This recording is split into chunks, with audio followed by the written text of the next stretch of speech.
अच्छा, ये इस वक्त जो है मैं खानपुर में मौजूद हूँ। रहीम यार खान की तहसील खानपुर है। अब आप ये देखें, ये बकरे रखे हुए नीचे, और ये ताज़े बकरे सामने आंखों के कटे और उसका गोश्त बिक रहा है। सही है। ये देखें, ये पंजाब की बात मैं आपको बता रहा हूँ। आप ये देखें कि ये गोश्त लटका हुआ है बकरे का, और ये देखें रेट क्या लिखा हुआ है, 1000 रुपये किलो। और बछड़े का जो है 500 रुपये किलो पाटे का। अच्छा, ये भाई इससे पूछते हैं, भाई ये बकरे का गोश्त आप क्या हिसाब बेच रहे हो? 1000 रुपये किलो। ये भाई की दुकान है, ये 1000 रुपये किलो बेच रहे हैं। सिर्फ बताना ये था आप लोगों के कि इस वक्त जो कराची में हो रहा है वो सब मनमानी है। डीसी साहब और एसी साहब किसी भी किस्म के इसके ऊपर जो है एक्शन नहीं ले रहे।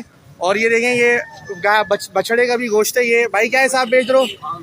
500 रुपये किलो कट्टे का गोश्त बिक रहा है ये। और ये सूरत हाल है इस वक्त पूरे शहर की। मुर्गी सामने 350 रुपये किलो के हिसाब से गोश्त बिक रहा है। तो भाई सिर्फ जो है अगर इस तरीके से कराची के अंदर भी जो है और वो किया जाए, मतलब एक रेट लिस्ट हो और चेक ऑन बैलेंस हो। ये देखें आप, चेक इन बैलेंस है रहीम यार खान में। ये लिखा हुआ है बाखूम डिप्टी कमिश्नर जिला रहीम यार खान।